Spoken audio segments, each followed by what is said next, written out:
Video చూసిన వాళ్ళందరికీ సుస్వాగతం. సో నేను మమ్మీ అయితే షాపింగ్ అయితే వెళ్తాము. షాపింగ్కి ఎందుకు అనుకుంటున్నాను, సో వరలక్ష్మి పండుగ వస్తుంది కాబట్టి దానికైతే షాపింగ్ చేస్తాము. సో ఫస్ట్ శారీ అయితే పర్చేస్ చేసుకున్నాం. ఈ శారీ ఎలా ఉంది కామెంట్ చేసేయండి. సో ఇది కాదు శారీ పర్చేస్ చేసినది, వేరేది అయితే తీసుకున్నాము. సో ఇంకైతే బ్యాంగిల్స్ తీసుకొని వాపస్ అయితే ఇంటికి వెళ్తా. అంటే పక్కలో ఏమొచ్చింది తెలుసా, సో ఈ బోండాలు అవన్నీ పర్చేస్ చేసుకుని దాని పక్కలోనే పానీపూరి ఉండే, సో మసాలా పూరి తీసుకొని ఇంకా అన్నీ వాపస్ అయితే ఇంటికి వెళ్తే వెళ్తాను. సో ఇంతవరకు ఎవరైనా సబ్స్క్రైబ్ చేసుకోవాలి, please make sure to subscribe.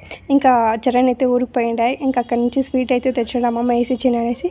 So ఏమంటారు గిన్నెలు కూడా వేసుకోకుండా అలానే తినేసాను. సో సైడ్లో నుంచి మమ్మీ అయితే అరుస్తూ ఉంది. సో నాకి అనేసి సో మమ్మీకి అయితే ఇచ్చేసాను. సో తెచ్చినటువన్నీ అయితే మీకైతే చూపిస్తాను. సో సరే అయితే చూపించకూడదు. సో ఇంకైతే బ్లౌజ్ పీసెస్, బ్యాంగిల్స్, సో అక్కడి నుంచి తెచ్చిన వడలు అయితే తినేసినాము. అన్నీ తినేసినాం, ఇదే లాస్ట్ ఉండేది కాబట్టి తినేసాము.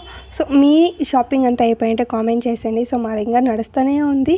సో వెనకాల నుంచి అయితే మమ్మీ అయితే వీడియో అయితే రికార్డ్ చేస్తుంది, అందుకే అది బ్లర్గా అవుతా ఉంది. సో మమ్మీని అయితే వెనకాల నుంచి చూపిస్తాను, బట్ మమ్మీ అయితే అస్సలు ఫేస్ చూపించే కూడా ఏమో అయిపోయింది. సో ఇంకా త్వరలో అయితే పండగ అయితే వస్తాను. And thank you so much for watching this video.